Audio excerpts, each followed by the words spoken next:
तो ये मेरे पास हीरो होंडा स्प्लेंडर प्लस जो बाइक होती है उसका RH कवर है जो क्लच साइड लगता है।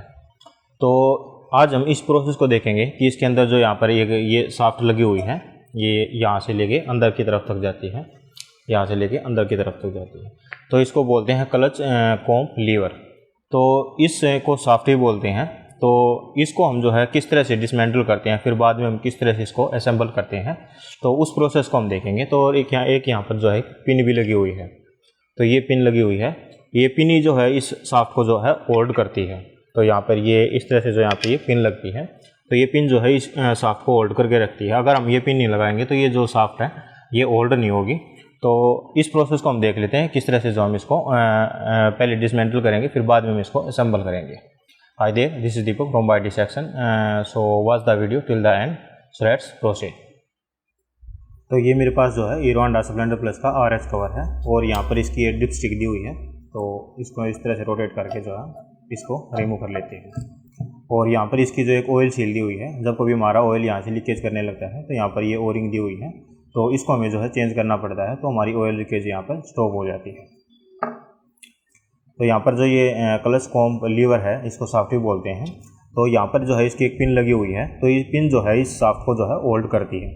तो सबसे पहले जो है इस शाफ्ट को रिमूव करने से पहले हमें इसकी जो पिन है इसको हमने रिमूव करना पड़ेगा।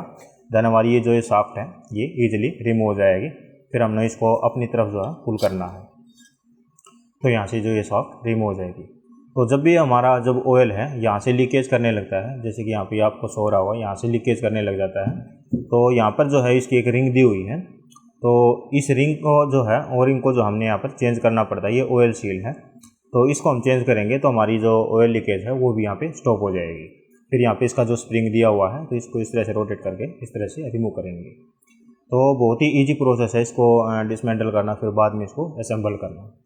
तो इस स्प्रिंग जो है इसको हम फिर से जो है इंस्टॉल करते हैं, डेट मीन्स की असेंबल करते हैं। तो यहाँ पर इसकी स्प्रिंग की एक यू शेप बनी हुई है।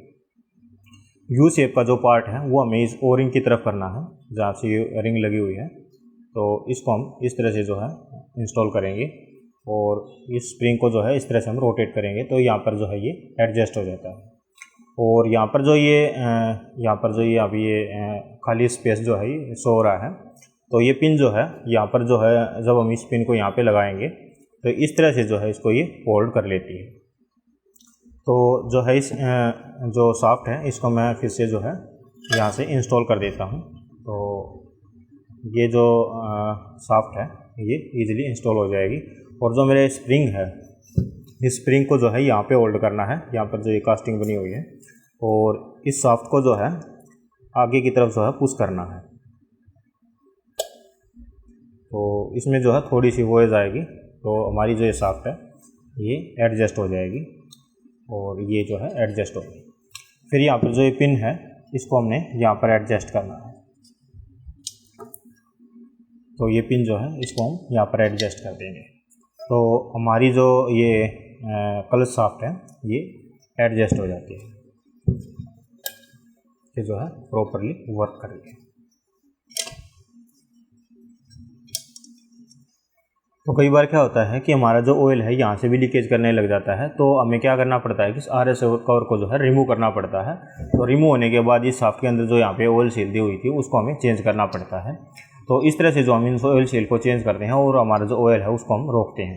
तो एक यहाँ पे से भी हमारा जो ऑयल लीकेज होता है यहाँ से जो है किक शाफ्ट होती है, तो इसको तो अगर हम इस RH कवर को रिमूव नहीं करेंगे तो भी हम जो है इस ऑयल सील को जो है चेंज कर सकते हैं। ये किक शाफ्ट की जो है ऑयल सील है। तो इस तरह से जो हम ये RH कवर के जो पार्ट है उसको डिसमेंटल करते हैं और फिर बाद में उसको असेंबल करते हैं। तो ये बहुत ही ईजी था, ये छोटी सी वीडियो थी। तो इस वीडियो में सिर्फ इतना ही। Thanks for watching.